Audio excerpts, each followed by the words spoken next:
Hey guys, Sam here, welcoming you back to the Bradford City Road to Glory career mode. In the last episode we had an incredible run of games and we actually ended the episode 11th. But Newcastle had a game in hand, they actually took the results in their game in hand and now they are 11th, we are 12th, but still, with a positive goal difference, we're sitting in 12th, we're 10 points ahead of the drop zone, with West Ham, Leicester and Norwich. We're feeling pretty good going into January. The main talking point of January was Ben Williams. What were we going to do with Ben Williams? The main talking point I'd say was Jack Anick. He's the main goalkeeper that... I've had a couple of suggestions for him and I've also personally wanted to bring him in. I'm going to try and do a straight swap between Ben Williams and Jack Anick. Because let me show you my funds, right? There's absolutely nothing in my funds. Like, nothing. Why is my wage budget like 100? That's really weird. Is that a glitch? Let me know if that's a glitch, or if I just don't have any money. I have 1,000 transfer budget and 110 wage budget. So I literally need to just do a straight swap. If that works, we'll sign Jack Anick. So let's take a look at what Newcastle United say. Of course, he's worth 375 on 6k. I believe Ben Williams is also on 6k. He's worth 400,000. They're around the same rating. Let's see if this works. Let's see what Newcastle United say to this offer. But in the meantime, we have an away game against Arsenal. So let's take a look at the lineup that will face the Gooners at the Emirates. Alright, so that is the starting lineup. Fenelon makes his, not debut, but makes one of his first appearances. I think maybe his first start. I'm not quite sure. I don't know how many times I've played Fenelon so far, but a big game for him to be picked in the starting lineup with Akpom dropped. Not necessarily because I wanted to drop him, just for fitness reasons. Gallagher does stay in the team because he's got a little bit higher stamina. But yeah, it'll be interesting to see what Fenelon can do on that left-hand side. Rautis, of course, playing centre-back due to the fact that Jan Hyung-soo is injured. Of course, Ingram is as well. So that's the lineup. Maybe Ben Williams' last game for the club. We're going to have to take a look at exactly what happens. But let's try and get a result against Arsenal. Oh, good steal from Garate. It's Fenelon on the left-hand side. Got a bit of space. He's not as pacey as the likes of Isgrove. Oh, he's cut in nicely. There's someone making a run. It's Garate! Gallagher! Oh my god, Szczesny. Picks out Garate. What a turn from Garate! Oh my god, did Szczesny get a touch on that? He better not have. The kid's having a wonder game. Great work. Good defending right at the end there to keep a 0-0 draw. At the Emirates, not upset about that at all. I will take that every day of the week. Those are the stats for you. 4 shots, 3 on target for us, 5 shots, 2 on target for Arsenal. A lot more possession for Arsenal. They played a pretty decent game. I think Szczesny should be the man of the match, but let's take a look at who exactly got it. For us, it was Billy Knott, who I'll agree with. He played very well. Made a lot of defensive challenges. And was, we didn't play that well offensively, so looking at it defensively, Billy Knott was one of the better players in the midfield. Szczesny with an 8 rating with 5 saves.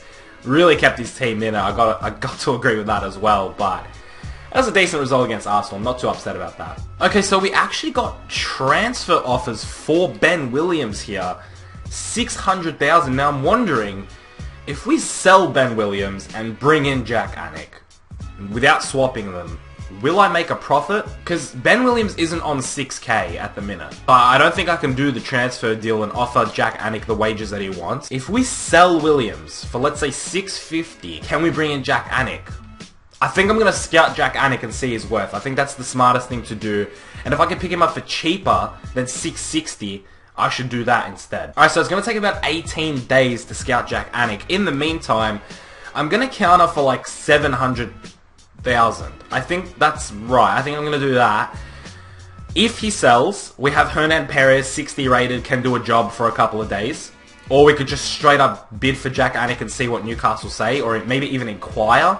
If he doesn't sell, then that's also cool, and we'll see what we can do with trading, or if we get any more offers for Ben Williams. But he seems to be somebody that people want to purchase, so we'll see what exactly happens. Worst comes to worst, we keep Ben Williams. That's the worst possible scenario. So I'm just going to counter for 700,000, see what both Middlesbrough and who was the other team? I don't even know. Empoli? I don't know, it was a blue badge. I don't even know. But we'll see what those two teams say. as we head into our game against Leicester City in the Cup, and we'll see what lineup we'll have for Leicester City. Alright, so even if we wanted to trade Ben Williams, Newcastle don't want him, so I guess that's probably pretty good. Middlesbrough accept the £700,000 bid for Ben Williams, the counter offer I should say. So maybe he's going to go to Middlesbrough. We have a transfer offer from Meredith who said he wants to leave. This is another player that could be leaving. I'm going to counter offer for $500,000. I would pretty much want James Meredith to go. The only problem is we're running low on the reserves, so I've got to watch the squad number just in case, because we have a couple of injuries right now and I don't want to be forfeiting games. So that is the lineup against Leicester City in the Cup game. We have A.F.C up front with Motley Henry and Isgrove to the wings. Kennedy, Little and Reed make up the midfield. We have Sheehan, McArdle, Fiola and Darby as the back four, with Hernan Perez getting a shot in goal. 60 rated now, so he's grown quite a bit. I would like to play him a little bit more actually. So we're going to give him this Cup game. He's been asking for more games as well. So let's go into this game against Leicester City and let's hopefully progress in the Cup, because I wouldn't mind doing well in a domestic Cup. Well, that's widened the game here, and they've got it to the wide man well. No.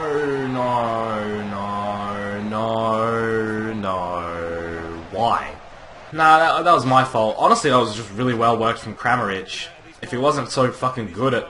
Or who was it? Was it Kramaric? If he wasn't so good on the ball, that wouldn't have happened. It was a good touch. As always, we're going to put the player off. Come on, Kramaric. Which way are you going? I got you. Last episode it worked twice in the same game, so you can't blame me for trying, but Leicester go up 1-0 and we now have our work cut out for us. Isgrove finds Motley Henry. If he can turn, he can. Can he shoot? He can! Motley Henry, mate. Take a fucking bow, son. That was incredible. On his left foot, no freaking cares in the world from Motley Henry. And what a goal that is. Not even looking at the goal, he's like, I'm just going to have a shot. Kasper Schmeichel, mate. What are you doing? What a goal from Motley Henry. Brings us back in the game. It's 1-1. Oh, Morgan. Morgan. You done fucked up, Morgan. Come on, Chuba. Punish them for their mistake. Oh, Chuba. Oh, nah, I think that was my fault, to be honest.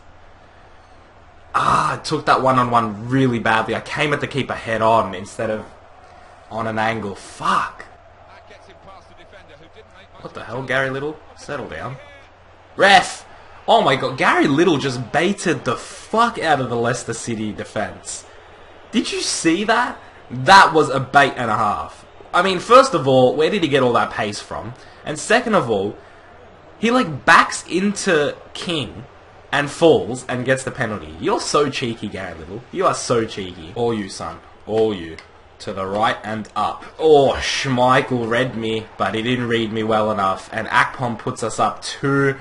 I should have given it to Little, because the way he earned that penalty, I've never seen that before in my life. That was incredible. Well, not in FIFA. I've seen it in real life. But in fact, he just backs into King and then falls and wins the penalty.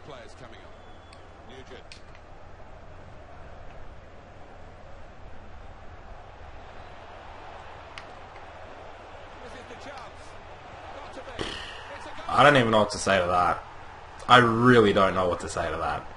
I stayed quiet, but also I stayed quiet because I think I knew I was going to score. What the fuck? I mean, was that Gary Little again who won the tackle? I need to know who won the initial tackle, because if it was Gary Little, he's now the captain of Bradford City. There it is, full time. We bring it back from 1-0 to 3-1. All things considered, the last two goals came in like the same minute pretty much, because Leicester just opened up the floodgates once they went down 2-1. 9 shots, 5 on target with 59% possession, to Leicester's 2 shots, 2 on target with 41% possession. I thought we played incredibly well, especially in the second half. I think we had a really good second half. And the man of the match was Stephen Darby, funnily enough. I don't even know what he did. Not one goal or an assist, 10 passes complete, 5 dribbles complete, and 4 out of 5 tackles won. So, I don't know. That's a pretty weak man of the match in my opinion, because I didn't really see Darby do much. But He gets the man of the match. Clark, who was a substitute, got a 7.4. Alright, so Ben Williams has been sold to Middlesbrough for £700,000. We get £600,000, which is okay. Espanyol was another team that went in for him, and they were ready to offer $700,000 as well, so not the worst. And then also, Alan Sheehan has left the club because the board sold him for $375,000. So maybe now we need to keep Meredith. It's a good thing Birmingham City didn't accept that offer for Meredith, because we wouldn't have had a backup left back. But that's... I mean, Sheehan said he wanted to leave, but I didn't think it was that serious to the point where the club sold him for me. But we get $325,000 for that, and also Paul Ingram returns from his injury, which is very good as well. But now we have a lot of money to splash at Jack Anick. So before this Newcastle game, what I think I'm going to do is maybe inquire or just bid for him. Let's take a look at how much he's worth. So apparently Jack Anick is actually transfer listed, and he's worth $375,000. So fingers crossed, I'm going to put an initial offer of $300,000. If we could get him for half the price of Ben Williams, I think that would be a really, really good deal. And we also now have the $6,000 because Sheehan left as well, and we can also adjust our budget, but we could also bring in a couple free agents. So I'm really excited now. This January transfer window has turned into something a lot more than what I thought it'd be. I thought it'd just be Ben Williams out, Jack Anick in, but we could bring in a couple of decent players. So hopefully, let's see how this deal works out, and let's see what happens.